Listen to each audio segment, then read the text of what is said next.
Welcome to the Bayesian Conspiracy. My name is Katrina Stanton. I'm Eneasz Brodsky. And I'm Steven Zuber. And Katrina, why don't you introduce our guest and our topic for today? Our guest is Tim, and he's here. We're going to be talking about voting. So a very topical topic. And Tim is especially the right person to talk about this because he has a master's in economics from GMU, from George Mason University. And he especially focused on voting and voter theory. Public choice. Oh, right. It's called public choice. Public choice economics. Thank you for the correction, Tim. Is public choice just a fancy term for voting? No. No? Okay. Economics of political decision making. It's economic analysis of public policy, not just of what a policy is or looks like or how it affects the economy, but how it gets made. What sorts of policies do get made and why, the incentives involved, things like that. Okay. So lately, I've noticed that it's been all the rage to say that it is not worth it to vote. Yes, go ahead. Well, I was going to say, before we dive into that, I wanted to say, I'm anticipating at least one listener saying, George Mason University, that's where Robin Hanson teaches. You take any classes under Robin Hanson? I did not take any classes with Robin Hanson. Wow. I've met him though. Okay. That counts. I had 2 classes with Brian Kaplan, who is also somewhat community adjacent. I've heard him too, yeah. Yeah. So. I hear outside of rationalism, Brian Kaplan is the more well-known name. Oh, nice. Well, Brian Kaplan did the myth of the rational voter, didn't he? That's right. And he also has the Marginal Revolution blog. No, that is Tyler Cowen and Alex Tepper. I always get Tyler Cowen and Brian Kaplan mixed up. Yeah. Sorry. I'm just Sorry to both of them. So you did get to meet him in real life, though? Yeah. Is he nice? He seems like a fairly nice guy and very, from what I've seen of him, like kind of shy and unwilling to speak much. He is not unwilling to speak. No, okay. No. Who does the food blog? Tyler Cowen blogs about food sometimes. Okay. Now that was my run-in with Tyler Cowen is how Tim and I would decide what ethnic restaurant to go to. Oh.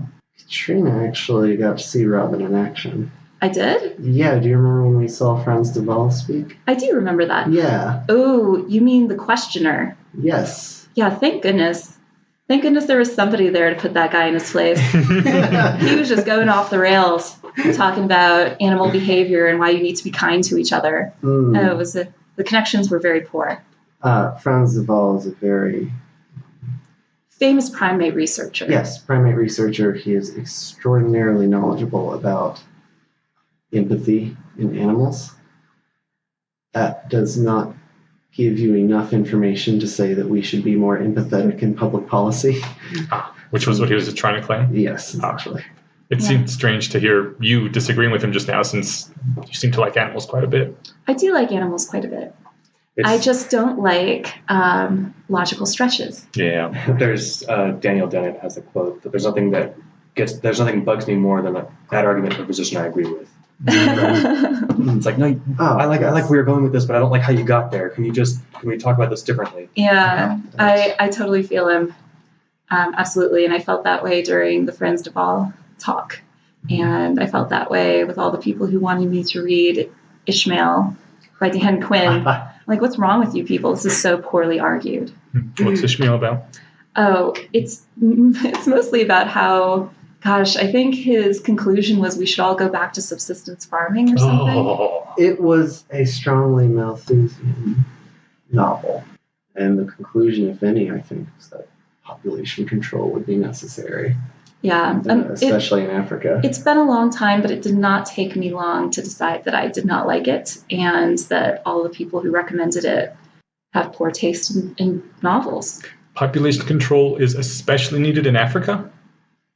It seems like a somewhat self-serving argument. This might be something worth Googling. Yeah. Let's not put words into anybody's mouths for things that I've read 15 or more years ago. Right. Same. And instead, what would be awesome? Let's talk about voting. Let's talk about the voting. Oh, so yeah, back to the question I started out with. That I've heard lately, it's all the rage to say that it's not worth your the time and effort to vote. That strongly depends on your utility function. What's a utility function? So should we start just explaining decision theory? Yeah, what is it? Okay. What does my utility function look like when I'm deciding if I want to vote or not? Right. So the artifice of economics and several other disciplines is that people are modeled as individual agents. They have utility functions, which means they have states of the world that make them happier, and they try to attain those states. Those utility functions can look like anything. In actual practice, they, at least in humans, have a rather specific structure. Can I, as a quick aside, confirm something that I've suspected but never actually confirmed before? The term function and utility function, is that an artifact from calculus, where a function is like a graph, a long equation with a number of variables in it? I mean, a line. Does it look like a line? Yes. Like, do I have a utility? Thank you. So I might have like an exponential utility function regarding, or a logarithmic one regarding Oreo consumption. Right. So a utility function along 2 dimensions will look like a line. In fact, our utility functions are along many more than 2 dimensions. But the idea is you start with 2 dimensions, derive some conclusions, and try to generalize out.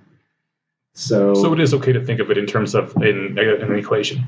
Yes, it absolutely is an equation. They are usually f of x equals u as utility to the something power, and what that power will be raised to will be a function of risk preference. If it's raised to power of 1, then risk neutral, power less than 1, risk averse, power greater than 1, risk loving. So it's a way to quantify what people want in a mathematical way. Yes, and it strongly relies on the concept of expected utility. Utility being, again, states of the world, make you happier, give you utilons, whatever, some measure of happiness. Utils? Utils, yes. I like that better. I do too. Expected meaning that you obviously do not have perfect prediction of the future. You have some estimate of probability states of the future, and you act according to those probability states. So expected value of a coin flip, for example, is if you assign heads 0 and tails 1, the expected value is 0.5. So expected utility would be the expected value of your utility function given some action or set of actions. So it kind of seems like you dodged the question, though, by saying it depends on what your utility function is. The arguments I've seen are along the lines of your individual vote has such a small chance of making a difference that you're just as well off playing the lottery as you are going to the voting booth. And especially because the payoff for the lottery is much greater than the payoff of getting one candidate that's only slightly different from another candidate. Right. So it's not a dodge. People mostly, I think, do not vote. Take a step back. There are reasons to vote that are instrumental. Like, the candidate will give me this and I want this. Or the candidate will give my friends this and I want my friends to have this. There are reasons to vote that are non-instrumental. Like, I got an I voted sticker and it makes me feel happy. It's not, or it's instrumental in the sense of you are getting something that you want. It is not instrumental in the sense of it has to do with public policy at all. Lots of people, I think, vote for non-instrumental reasons. We have an American culture, civic religion, whatever you want to call it, that strongly encourages voting, says you have a civic duty to vote. People take moral pride out of it. People vote for expressive reasons, like the same reason you cheer at a football game. One person cheering is not going to make your team more likely to win, but it's fun to cheer. So that's another reason people might vote. But are there reasons to vote, if we ignore the more expressive reasons, what you would call the non-instrumental reasons to vote, are there actual strong instrumental reasons to vote generally? It is a function of the probability of your changing the election and the size of the difference between the candidates' positions in instrumental value for you. So first, the probability, this is how the expected thing, you have to multiply by the probability of something happening. Indeed, it is true, the probability of any one individual's vote deciding an election is very small. especially a very large election. Since we are talking about a winner-take-all system, the probability of being the deciding vote is the only probability that matters, at least in the United States, because if you were outvoted by 1 million people, then there would be no policy changes if you had voted. So you have to have decided the election for the policy to have anything to multiply the policy changes by. And then the policy changes themselves, they can't just be, it's not just the value of your candidate's policies, it's the value of your candidate's policies minus the alternative candidate's policies. And if the differences between the candidates are very small, then that value is going to be rather small. If the differences between the candidates are large, then that could potentially be, a very, very large number. So I have a question. Yes. It's about mail-in ballots. Mm-hmm. So we've been talking about instrumental reasons to vote and non-instrumental reasons, and it seems to me that non-instrumental reasons are probably pretty important in our voting culture. How do mail-in ballots impact that? Because people can't see you voting if you're doing a mail-in ballot, and you can even lie to your parents and you can even lie to other people and tell them that you did vote when they ask you. And, aside from the negative feelings associated with lying about it, you'll kind of be in the same position as far as other people's signaling, as far as signaling goes. Yeah, it's a great question. So if people were voting for mostly instrumental reasons, mail-in ballots lower the cost of voting. You don't have to go outside, stand in a cold line. You can just write some things and put it in the mail. But if people are voting for largely expressive reasons, then the mail-in ballot might actually reduce votes. There was a particular country, or maybe a county in a country, I think Sweden, where they adopted a policy of just a big campaign to get mail-in ballots to every single household, and voting went down. Wow. Yeah. Because I vote much more now that I have my mail-in ballot. Right. I don't have to waste an hour or two of my life. But if people are voting for largely expressive reasons, you're not going in and getting sicker anyway. Probably no one's even going to ask you, but if they do, you can say, I mailed it in. Yeah, voting participation actually decreased slightly. So people in that country don't think their vote makes a lot of difference then? It probably doesn't.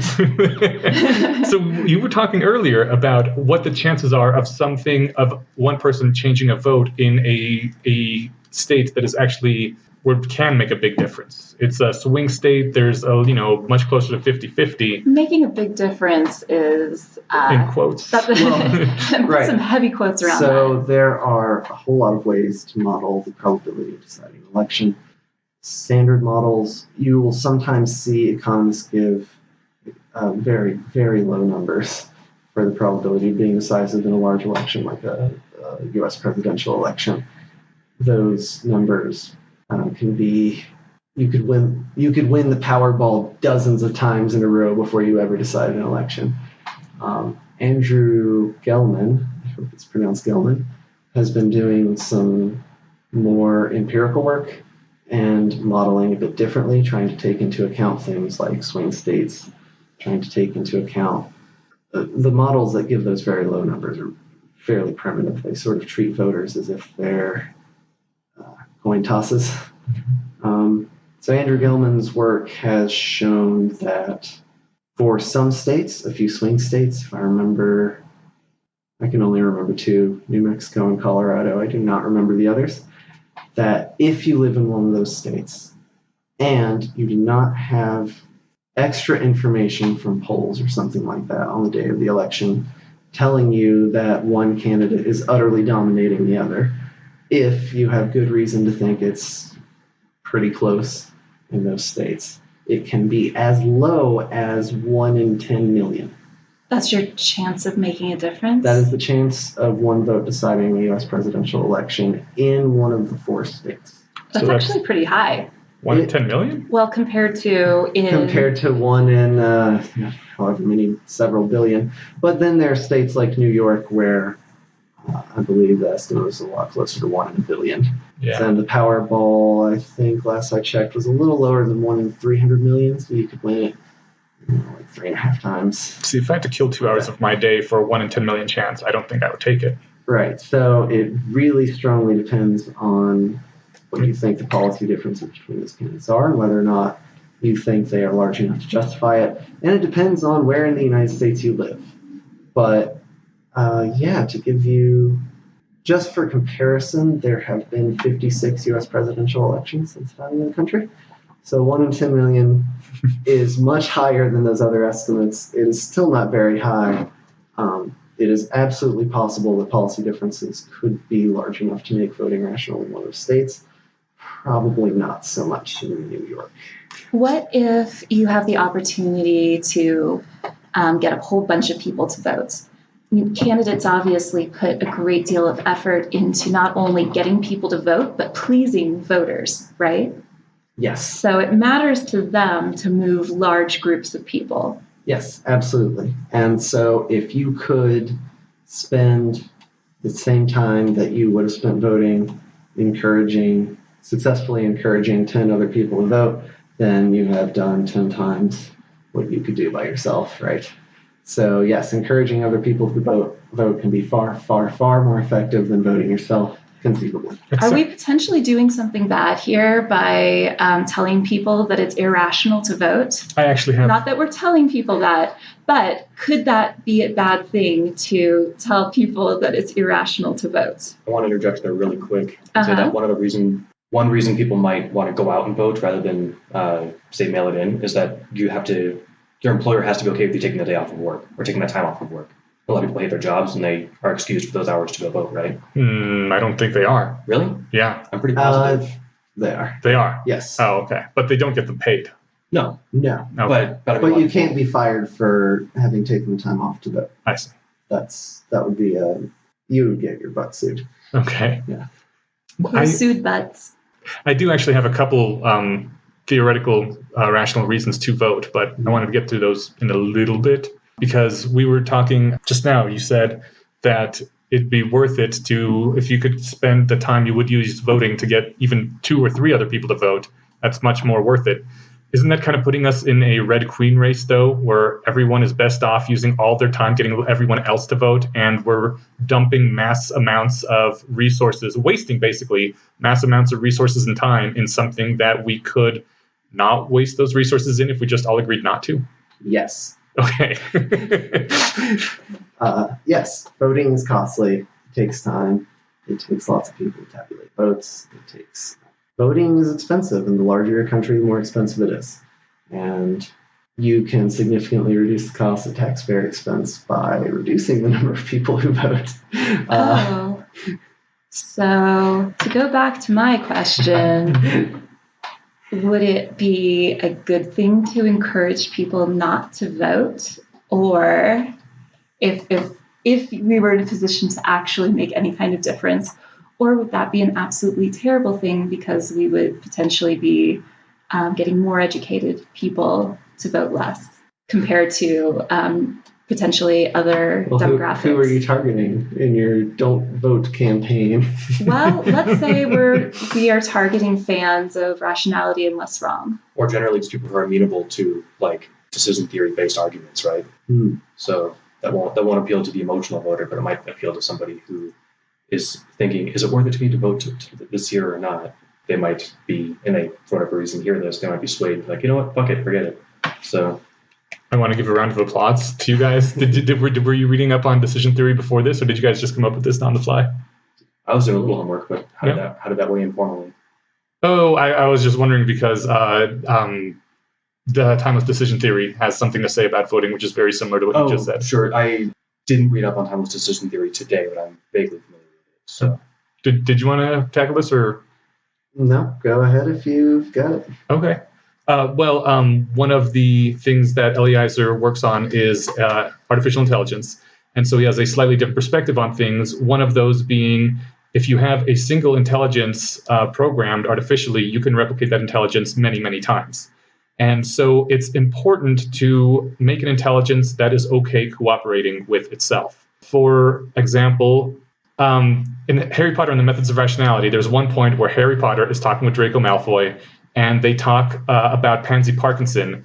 And Harry says, look, if two pansies were to run into each other, would they team up and become more powerful and take over the school? Or would they just backstab each other and be awful and be even worse off?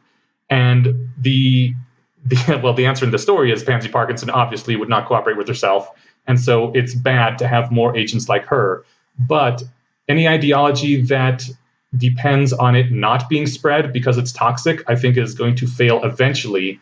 So you want to have a decision theory that if everyone else were to adopt your decision theory, the world would be better rather than worse. Should we articulate the prisoner's dilemma for the sake of formalizing that argument? I think we've done it already in the previous episode. If we're talking about voting, it's probably closer to just externality or public goods claim. Sure. So, does everyone know what an externality is? I do, but please tell us again.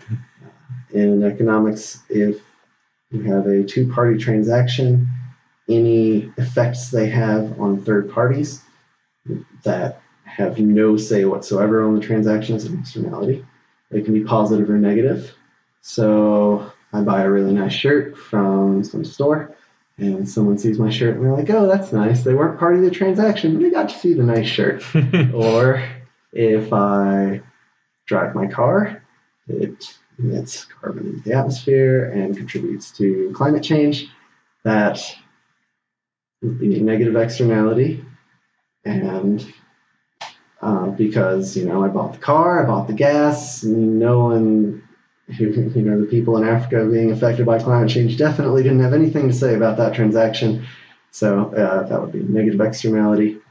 And voting can have either a positive or negative externality because you go and vote, your decision very incrementally, just like pollution, very incrementally to a very small degree affects a large number of other people. And so if you vote well, you can have a strong positive externality on the world. If you vote minor positive externality, right? The expected, right, just like the expected utility, the expected effect is very small. But the thing with externalities is they add up. So externalities are not necessarily winner take all like that. Right? Okay. The plot thickens. Go on. So if you are informed and know a whole lot about public policy and so on, and you vote, you might encourage positive externalities. Of course, the other thing is whether or not you even can have people have different values. If we vote for two different things, is it because one of us is more informed on policy than the other, or is it because I really like Oreos and you really like Numinos? I don't know. I still think that externality thing is trying to count the same effect twice, because you still have almost no chance of making a difference, and therefore the actual externality of your vote in most cases is zero. Yes, it is very close to zero, but and the same is true of driving your car. Right. If you drive down the street, the amount you contribute to climate change is so negligible as to be completely not worth your time. And so the way it factors into your personal decision making, just like the instrumental value, if the differences between candidates are lower, the probability of deciding the election is very low. Just like that, the way that externality factors in your decision making is smaller and smaller. The lower of effect it has on you, the less you will take it into account in your decision making. And the more it is spread across the entire world, the less it's going to be put on you. And taking into account the probability of deciding elections, put on you even less. So if people like to vote for reasons that are expressive, non-instrumental, so on, and people are not good at voting, the conclusion is that for a large number of people, their voting is a negative externality on the rest of us that they don't take into account in their decision making. That's the thing about externalities. It's something that you do not take into account, right? Yeah. Or you take into account less than would be societally optimal.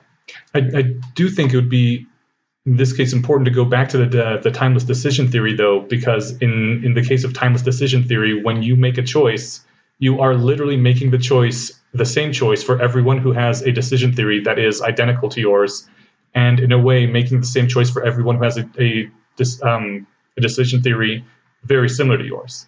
So when I choose not to vote, then everyone who is sufficiently like me also chooses not to vote. And that is a problem because that means that people who are like me won't vote and won't be represented. Whereas if I choose to vote, then I can be assured that everyone else who is sufficiently like me and has thought of these things will also vote because they will have come to the same conclusion. Yes. But it might not be a good thing if you are a lousy voter. Wow. If you are a lousy am the voter, best voter, and sir. you and you have a decision theory that says, I'm going to vote no matter what, and everyone like you votes no matter what, then negative externalities all around. Hooray.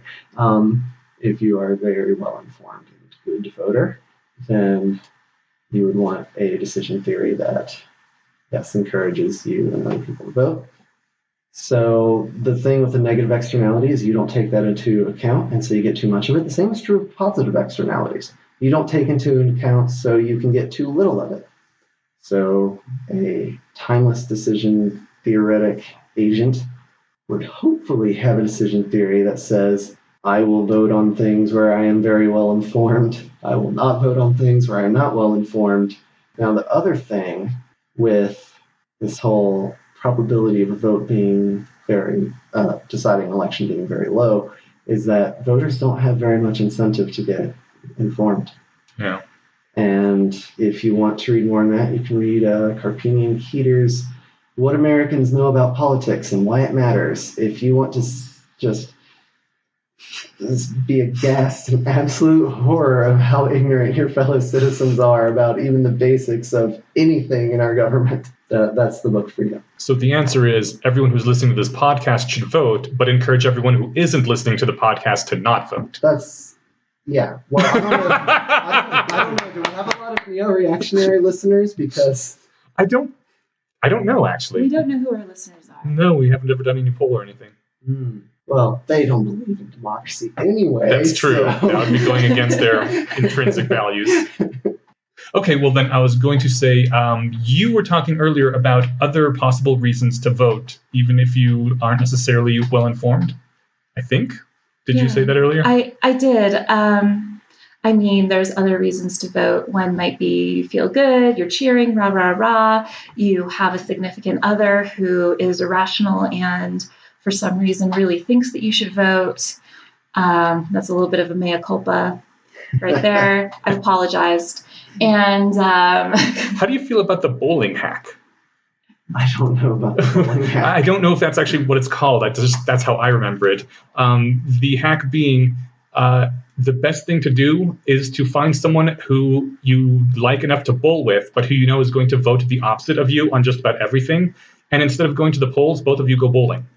So that way, your vote will have been, nullified for your positions, but his vote against you would have been nullified. The net effect would be no difference to the actual voting results, but the two of you have a wonderful time bowling and maybe build some bridges between, the political divide. Sounds good to me. Yeah, that's great. You should go bowling, but you also, or you could just not show up to vote and have a party. And it doesn't matter what people, if people have different opinions on what candidates or policies they want to back. I suppose. Because the chances of either of you making a difference are so vanishingly small that there's really no need to do that. I actually have an acquaintance who hates Donald Trump and says that in this election he will vote for Donald Trump just to prove to everyone how little his vote matters. So that sounds like the biggest waste of time. he can prove his point. Just tell people to read Andrew Gowen's paper. Right. I don't like the idea of the party so much because most of the people will be like you. I like the idea of finding one other person who's opposite of you, and they'll find both your votes. You don't want to go to my party? That's fine. Oh no, I'd love to go to your party. Are you having a party? Sure, maybe. Let's go to Katrina's no one votes party. It doesn't matter anymore. I think the bowler hack, there seems to be that there's some benefit to say, since we all know Katrina's going to vote for Trump, and I don't want Trump to win, I'll cancel Katrina's vote by voting for like Bernie Sanders, right? Yeah. So I think that's by voting for the Democratic candidate. Right. But rather than That's as realistic as me voting for Trump. right. So wait. Bum, bum, bum. We need the sad trombone effect right there. Bernie Sanders winning the nomination is as low probability as you voting for Trump. Yes. That is what she was saying. Significantly higher, but You think it's higher? PredictWise is currently giving it 3%. Yeah, I would have signed something like a 1 in a million chance Steve voted for Trump. I think the odds are a little higher for Bernie, but I'm not too invested. But the idea is that, if for whatever reason you can't convince this person to go out and bowl with you and make it your friend, at the very least you can nullify one vote for a party that you don't like, right? Yeah. But I'm not sure, is that a complete waste of time, or is there any merit to that? It should have exactly the same effect as not voting at all. So I guess you're right. So like, if that's the only purpose of doing the vote, then yeah, I'd say it's probably a waste of time. So yeah, well, if you're really worried about being that one guy who you could have cast a vote and it would have made the difference, and you don't want to be the guy who fucks everything up for everyone, you just find one guy from the opposite side to go bowl with you, and it's all good. or if you're inclined to that kind of thinking of, what if I'm the 1 in a billion? You should just spend I'm surprised you don't spend all your time at the gas station buying lottery tickets. Right. Although you would have to be absolutely certain that one guy would have voted if you hadn't had intervened with the bowling. Right. Yeah. So there's another. There was an essay by Peter Singer that I read years ago, and I went and found again today so I could find the right quote. And in Australia, compulsory voting is the law of the land, where everyone has to vote without good reason, and they get like 95% turnout. People are pissed about that too. Yeah, a lot of people don't like it. Peter Singer does argue in favor of it, but he argues in favor of a lot of things, I think, just to be contrarian. On his website, there's a lot of essays that I think he just writes just to be thought-provoking. This might not be one of them. So what's his argument for? His argument for it sounds sort of deontological, right? Where if everyone follows the line of reasoning that, well, it's a waste of time to go stand in line and vote, or even just take the 3 minutes it takes to fill out the mail-in ballot and drop it at the mailbox next time I'm there, that time could be spent somewhere else, and the odds, because the odds of it making a difference are so small, it's just not worth it. But the problem with that is then it would, let's see, quote, yet if many people follow this line of reasoning and do not vote, a minority of the population can determine the country's future, leaving a discontented majority. And that seems to make sense in the fact that, say, if only 5% of the population cares about voting, well, they're going to be the ones who decide everything, right? Right. I think this goes back to the legitimacy of government, that, before there was democracy, how did you decide if a government was legitimate or not? Well, it's the government that God chose. God decided that this government is legitimate, so who are you to argue with God? And once we kind of did away with that whole notion of God chooses the government, there has to be some other societally accepted excuse for why this group of people gets to make the laws and control all of our lives. Well, if they really don't care and they're really uninformed, then they shouldn't be voting because of the negative externalities of voting. See, yes, but also no, because if a country has high voter turnout, that gives the system legitimacy. And if you like the country you're in right now, well, because it is psychologically, people think if the vast majority of people have voted, then this is the will of the people. So they're less likely to revolt? Yes. It's basically an argument for if you like your society and you want it to stay stable, you try to increase voter turnout. If you want the society to become destabilized and maybe spark some sort of revolution or a populist uprising that gets like a Trump, for example, into office, you want to reduce voter turnout as much as possible so people will have less faith in the system. Seems like a very dubious empirical claim to me. It could be, but I think it would be a great reason for the neo-reactionaries to try to discourage voting as much as possible. Because when almost no one is voting, how can you say, I have the will of the people behind me, and that is why I have the right to pass these laws? Well, that gets us to several topics. First, 2 comments on Pinker's quote.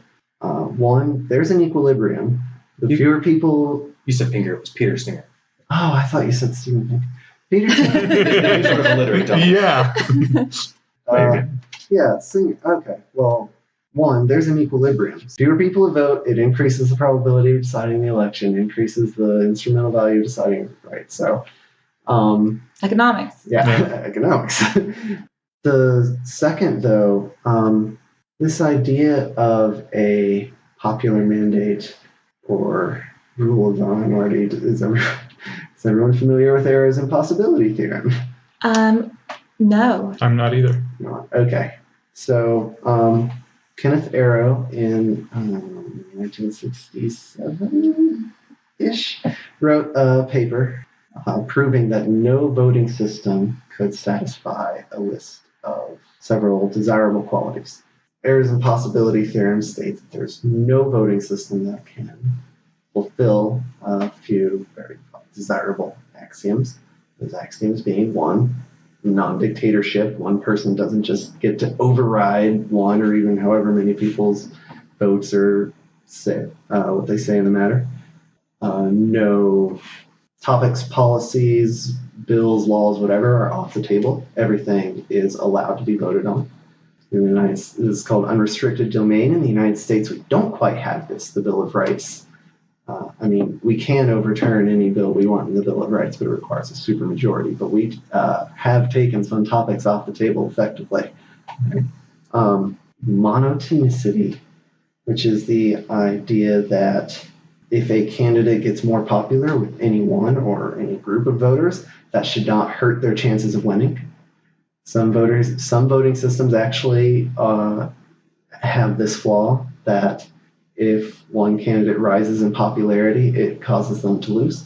Huh. What voting system would that be? I don't remember the exact ones, but lots of voting systems have ranked preferences, and that causes some of these oddities. Oh, because ranked preference usually results in the candidate that is least hated, not the candidate that is most liked. Right.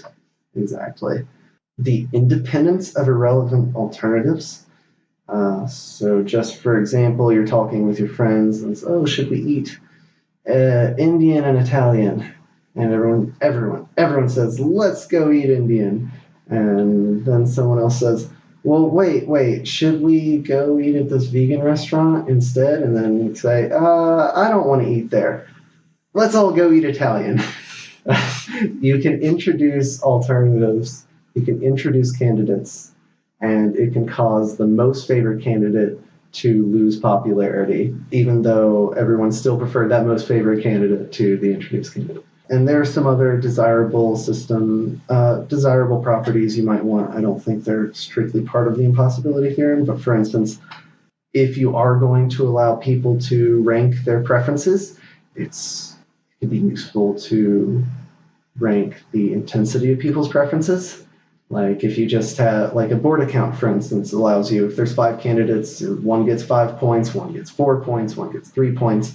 But if your candidates are, Trump, Romney, Bernie Sanders, Hillary Clinton, and Hitler, giving Hitler 1 point does not quite capture just how much people really want to avoid that alternative. And so you can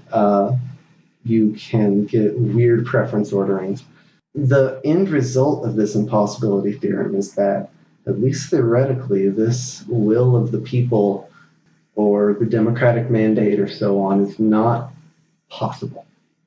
There is no such thing. Rationality, basic rationality. If you prefer A to B to C, then you cannot prefer C to A, right? But lots of voting systems do not satisfy that requirement. Like if you have majority rule with runoff, depending on the order that you do the runoff, just like football tournament, you can have prefer A to B to C to A to. But for government legitimacy, isn't the important part not necessarily that they fulfill these things, but just that society accepts this as a method of making a legitimate government? Sure, but maybe you could get society to accept any kind of method. Originally it used to be the Sky Fairy said it's okay. Right, so maybe it's not really required to have a significant amount of people voting. Maybe society will accept. For instance, I saw a proposal that was, we will pick a random lottery of people, 1,000 people, 10,000, whatever. They all have to vote, and they all get $1,000 for doing so. And it will be random, and so we don't have any issues with, just having certain subsegments of the population being the only ones who vote. They will be paid, and that will get rid of all those problems of voter ignorance and so on. I would really like that system. But that's only 1,000 or 10,000 people. Would people accept that as legitimate? I don't know. The cost would go a lot down. Yeah. Would go down greatly in the middle. Cost would go down significantly, yes. Mm-hmm. Depends on how statistically literate people are, I guess, and also if they trust the system to actually be truly random. Right, that's another thing. That was the first thought that I had. I'm like, oh yeah, random. Yes. So, but I mean, I think what you can get people to accept, as far as what you were mentioning, Eneasz, that like it can, we already used Hitler, so we can just jump straight to another hyperbole. Like North Korea is a thing, right? Yes, it is. So I mean, many people that live there reputedly are okay with the way things are set up. Well, I mean, that's the way neo-reactionaries would like it. I personally like our current system, which is why I'm trying to lend it more legitimacy. Those people are ignorant, just like our voting populace. Actually, I'd say probably they don't actually want it to be like North Korea. I think they believe that if you institute a monarchy, you get something more like Singapore. I guess I meant that by those people, people who live in North Korea are kept very ignorant. They have low education. They don't have adequate information to make decisions. That's quite true. And a lot of people in the USA, which is the country in which we are right now, they either don't have adequate information or don't have adequate reasons to acquire that information. Well, I mean, significant reasons not to acquire that information. Acquiring there's any there's a information cost. against the leader is, it makes you an enemy of the state. Here, So, USA. I thought we were still talking about North Korea. No. I said that there's a comparison there. So I guess what I'm trying to get at is we want people to be well educated. And if people are well educated, well, maybe they would accept other voting systems that might work a little bit more towards having better policy outcomes. Yes. Yes. Yes. Okay. Maybe. So I think that any situation, as you mentioned before, where we are trying to withhold information from people in order to increase the legitimacy of the government is probably not sustainable. Yeah. Right? Right. Yeah. For the record, I do not advocate withholding information from anybody.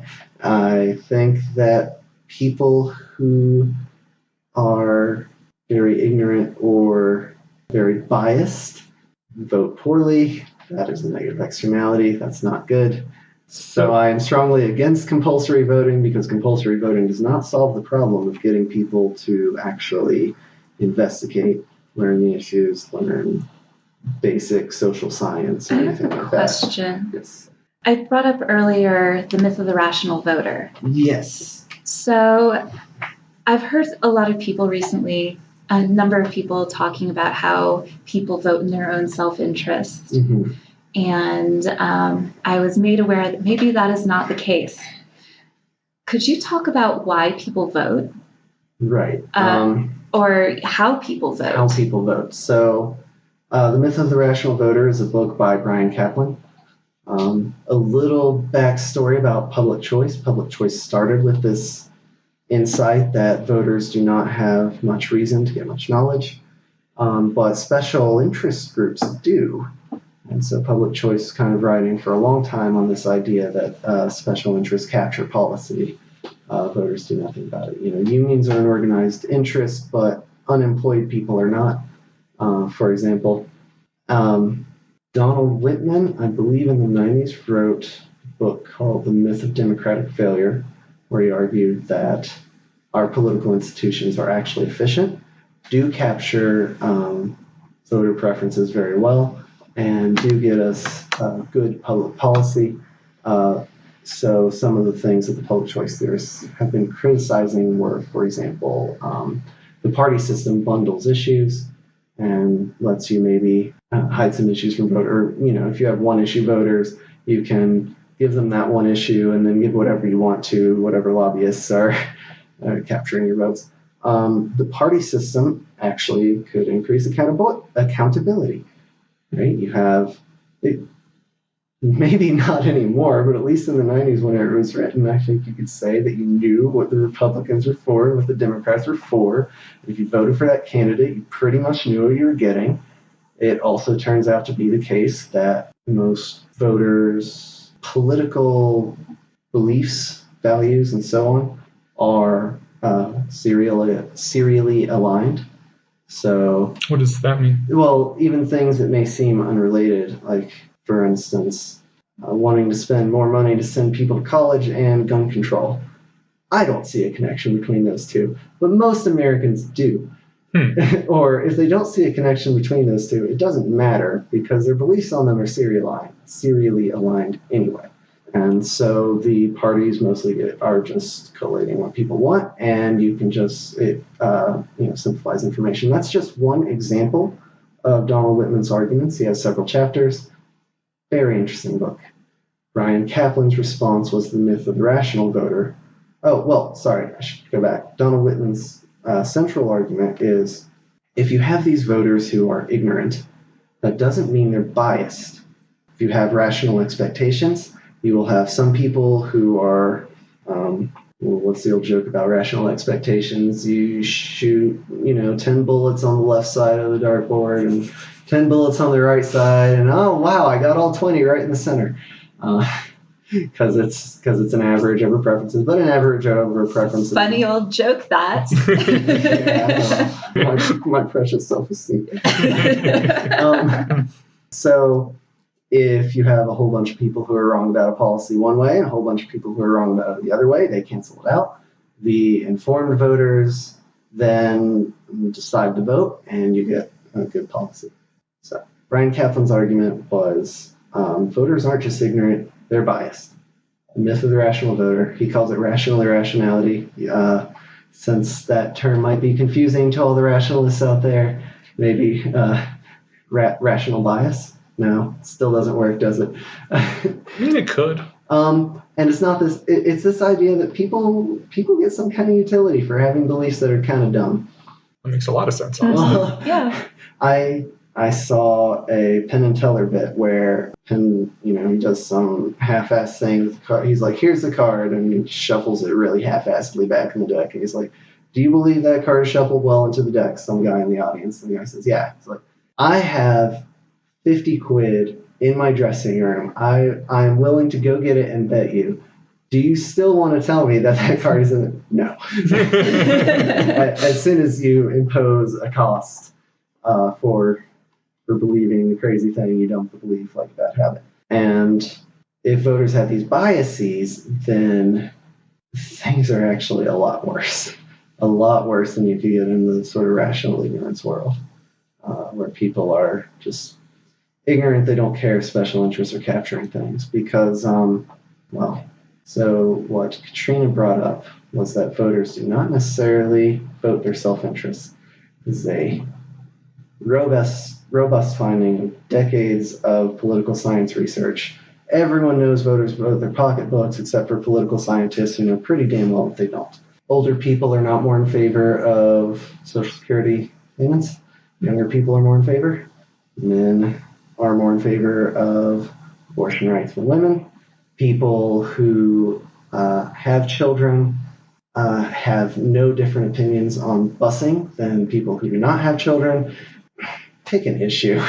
There are some issues where people do seem to vote their self-interest, like smokers are really opposed to anti-smoking laws.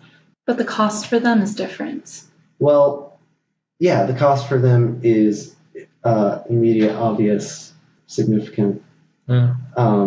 Most people, it seems, vote based on ideology. And ideology tends to be, a set of values. I think most people are actually fairly civic-minded when they vote. I think most people actually are trying to vote for what they think would be best for everyone in the country. So if people are voting their self-interest and are quite rational, that can get you bad policy, right? If people are voting their self-interest but are irrational, that might not get you bad policy. right? You might, I'm going to vote what's best for me. Oops, accidentally voted what's best for everybody and screws me over, right? Conceivably might not get you bad policy. So I have a question then about voting or ideology in a two-party system. Mm-hmm. Let's say, for example, that Bernie Sanders does not get the nomination and runs as a third-party candidate, or even doesn't run as a third-party candidate. There's still, the Greens and Libertarians out there, which a lot of people are like, I will not vote for Trump and I will not vote for Hillary. Yes. What's the implications of voting for a third party? Is it throwing away your vote? Is there some use to it? We should pause. Is it kind of like voting for the other guy? We should pause this and finish talking about the irrationality thing, because that is a kind of a separate topic. Oh, is it? Oh, yeah. Okay, no, go ahead. We'll put that off till later. So, yeah, just to quickly finish the irrationality bit, if people are ignorant, not biased, but altruistically minded, that can get you good policy, per Donald Whitman's argument. And per Brian Kaplan, if people are both not self-interested and not rational, worst of both worlds. Everyone is trying to help everyone else, but they are wrong about what will help everyone else. And is that the world that we live in? Altruistically vote in I think it is. I kind of agree. Michael Huemer put it this way: if there's a large consensus of experts who agree on a certain topic and you disagree with them, but you cannot even explain their best arguments for that topic back to them, you are probably wrong. And the central finding of Brian Kaplan's book is that the public's opinions about economics significantly diverges from economists' opinions about economics. And so you might say, well, economists are all just voting their self-interest or just arguing this out of their self-interest. He controls for income. It doesn't.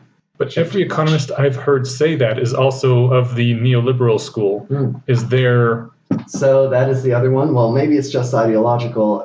Economists are biased. He controls for ideology as well. His results get stronger because the typical economist is a moderate liberal, and they were moderated somewhat in their beliefs for learning economics. So even like controlling for ideology, it seems like the problem is even worse than it was already previously believed to be. So that might be an even stronger argument for definitely not compulsory voting. Right. Jason Brennan has a book with someone. He's a political philosopher. His book, I don't remember her name, but they trade chapters arguing for and against compulsory voting. The title of one of his chapters is, "Should We Force the Drunk to Drive?" So I think one way to respond to that is, should we allow the drunks to drive, which is kind of what we do now, right? In our current voting system, we allow people who are very poorly educated and maybe they're altruistic and irrational. We encourage them to vote. Yes, we do. Right. So that's what I was going to get back with. You want to know if we should allow them to vote? Well, I earlier I was talking the idea of, before we got on the air, I was talking about the idea of compulsory voting like they do in Australia, and that was the line that came up from that chapter. Should we force the drunk to drive? But all we do now is we don't force them; we just strongly encourage them to, right? Yeah. So I mean, I guess how is that really that much better? Or is it just not, and it's like, well, this sucks too, but that's not an argument in favor of this also. Well, you can also kind of imagine how it sounds like to someone else. They're like, oh, all these economists are telling us only economists should vote. Right. So that's persuasive to me, right? Oh, only the people who know what they're talking about should vote. Well, so I'm not. As he was saying, the pocketbook is usually people's last concern. Right. Yeah. Of course, there are problems with these sorts of oligarchical or technocratic systems as well, which is, if you like, it is possible in those systems, and I think probably likely that self-interest motive probably increases the narrower the voting pool. Mm-hmm. So things change. It's also one of the arguments that the neo-reactionaries make, that the royalty or whoever happens to be installed as the rulers have very strong self-interest in making sure a society stays stable and continues. Yeah. Much more so than the average guy on the street who owns nothing and doesn't care if the whole system burns down or not, because what has he got to lose? I think that seems kind of hit or miss. Yeah. I have a question. How do prediction markets play into this? So prediction market is a market where you can buy shares of whether or not a future event will happen. So for example, who's going to win the presidency in the upcoming election? You set out a bunch of shares for Trump and a bunch of shares for Clinton, and people buy and sell those shares, and the price of those shares then corresponds to the market predicted probability that the event will occur. So I mentioned PredictWise earlier. My fault for not going into that a little more carefully. PredictWise is a prediction market website, and it's just that people can buy and sell shares of a future event, but not presidential outcomes, as it turns out in the United States. Well, depends on how much you're willing to break the law. Right. Yeah, so the U.S. does have some anti-gambling laws. That's why the previous leader in this one stopped accepting money from U.S. citizens.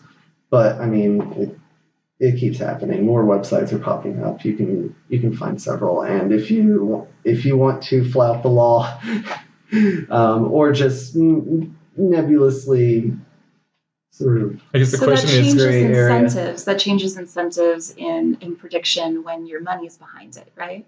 Yes. Versus the uselessness of the pundit class.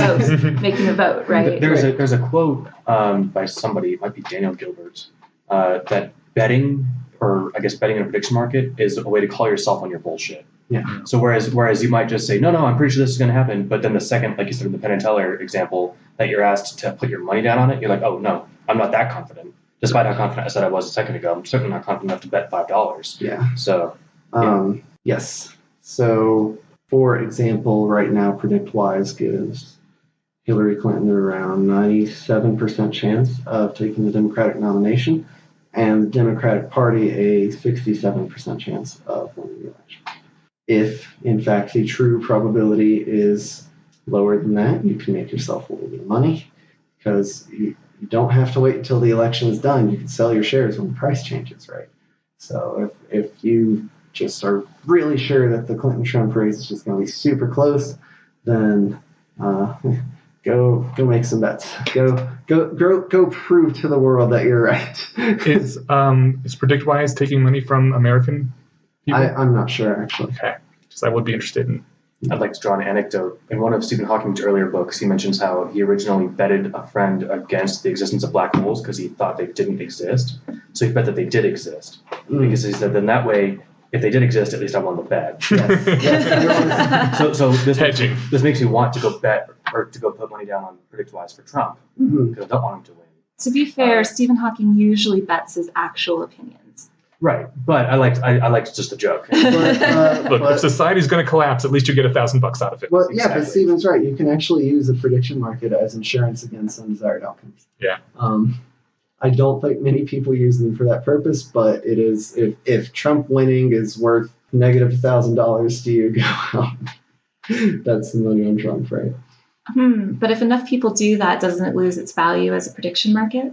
It probably not, because when you introduce more money into these markets, it increases the liquidity. So some other people are like, let the probability change, but now the probability is wrong. I'm going to go take their money. So it tends to increase entrance to the market, increase money in the market.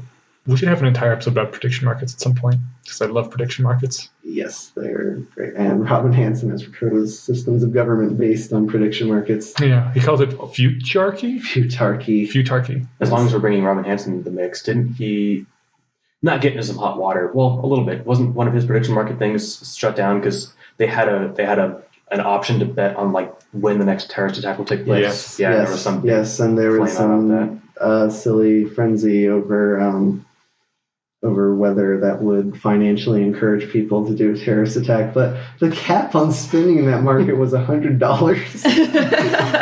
I know. You have to already really want to do it. It's like, oh man, you know what? That $100 is really going to put me over the edge to set off that bomb. It was very silly. There are people who worry that, prediction market could increase the incentives, but I mean, basically, the more money there is in the market, the less you can push the market in your favor by introducing money to it. So if you really don't want people to do that, you should really encourage prediction markets. I wasn't agreeing with the criticism of Hanson's thing. I was just bringing up that it was a thing that happened. Yeah, that was funny. Sad. What was Best Buy's competitor? Micro Center? No, Micro Center's still around. Circuit City. Circuit City, yes. Best Buy actually used prediction markets to predict the success of Blu-ray over HD DVDs. Really? Yes. Neat. And now Circuit City is out of business. Oh. Yeah. Well, I don't like either of them. But it's cool that they use prediction markets. It is cool. Are we ready to change? No, I'm yes. Do you want to ask the question again? Sure. The question was, in a two-party system, what is the rationality or the impact of voting a third party? Are you just throwing your vote away or basically voting for the guy you hate more by voting for a third party, or is there any good reason to do that? So in the United States system, I think I've never seen a voting system that is not subject to tactical voting. Tactical voting meaning you do not vote your highest preference in the hopes of helping someone else win. Right? So lots of people, for example, their highest preference is Bernie Sanders or Gary Johnson, but they will switch their votes over to the Democrat or Republican because they feel like it's throwing their vote away. There is a law called Duverger's Law, which says that any first-past-the-post system, like the United States, strongly tends to a two-party system for exactly this reason, tactical voting. So voting for a third party is a rejection of tactical voting. Is it throwing your vote away? Well, since I think your vote doesn't do much to begin with, I think do whatever makes you feel good. But does a popular third-party candidate running that can change the outcome? Yeah. Everyone thinks so. I heard the reason that Bill Clinton won was because Ross Perot was in the race. That is the theory, but in point of fact, people they polled Ross Perot voters, and they would have voted in about equal parts for Clinton and Bush. Oh. Yeah, and if you go to Bush versus Gore, a lot of people say, well, Nader cost Gore the election, but it turns out when you polled those people that most of them said they wouldn't have voted for Gore anyway. They were excited about Nader. They didn't actually care about voting. They cared about a candidate. So, which is probably mostly what you get when you have a popular third-party candidate. So it seems plausible that could happen. Introducing a third-party candidate could siphon votes away from one candidate and lead another to winning. The two best examples we have of it in recent history seems not to be the case. I say go vote for third party. Have fun. But your third party candidate won't win anyway. It's more a signaling thing. I've heard that the main two parties that are more closely aligned with the third parties, if they see a third party gaining a lot of popularity, will try to shift their views slightly towards them to pull in those voters the next election. Can you actually make your preferred party lean slightly more your way by voting for a third party? I don't know. Okay. There are competing models of voting. I think the one most people are familiar with is the median voter theorem, which says that candidates trend towards the median voter because the further away you get. So if say it's just a two-issue thing, and like I said before, in the United States, it kind of is. Say it's just a two-issue election, you have left and right, and if you both start 25% between left and the center, 25% between right and center, then you can scoop up some of the votes that the other person has by moving a little bit closer to the center. And this process continues until both parties are spouting the exact same thing. So that's the median voter model. And in that model, the answer is no. If you move closer to one of those third parties, then you are losing some votes that are just, a little bit further away from the tail of the right, and so on. So you trend back to the median. There are stochastic voting models. They're a little weird. They treat voting as if it's called a trembling hand. Basically, voters make mistakes. Oops, I flipped the switch for the wrong guy. So it doesn't actually. Doesn't seem like a very good model. It doesn't actually have to be that way. You could just model it as, say, politicians make mistakes in calculating what voters want. It can give you the same results, or voters make mistakes in calculating what politicians are giving them. In those models, you actually do get something a lot closer to the social welfare function, if you want to believe that such a thing exists. And so if there is a strong market for far-left beliefs, then that will be reflected accurately in political outcomes. So, what is the social welfare function? So, that's a utility function for the greater betterment of social welfare. Aggregated utility function across. Oh, yeah. Across an entire population? Yeah. Okay. It's an economic artifice. It's useful for some analysis. Probably such a thing doesn't really exist because people aren't actually utility maximizers. Well, people are biased. I don't think anyone here will disagree with that. So, I don't know which of those models actually predicts things better. That is a constant battle in journals, and I simply cannot give you a good answer. But one thing we can say about first past the post voting is that even if a third party does become large enough to become viable, they'll simply become the new second party, and we will be once again stuck in a two-party system. Yes. Okay. That is Duverger's law. It is not absolute. There are countries that have first past the post systems that have more than one party. No. Just a few. Okay. We can put it as a link for the listeners, but I have a graph. Someone measured what they call effective parties. Mm-hmm. The United States actually has less than 2 effective parties. It was something like 1.8. Beautiful. I don't remember how they measured it exactly, but there are a few countries, but the trend is very obviously strongly towards 2 parties. But I think South Korea is one. I think I can't remember. There are a few. Huh. Okay. You had a question earlier? I thought your question was about what's the best way to run things or the best way to change things up. I think that we talked about that. I think that we already covered that when we were talking about Arrow's impossibility theorem, and then maybe even Robin Hansen's rule by prediction markets idea. Or voting lottery. Yeah, so we've gone over a lot of that stuff. I think. Would you prefer a single divisible vote system or a randomized lottery, or what? I mean, what would you like if you had your druthers? You're a pretty educated guy. Rule by Tim. Hard to argue with that one. That's not true. What is it really? We all know we just have to find the rightful caliph. Yes.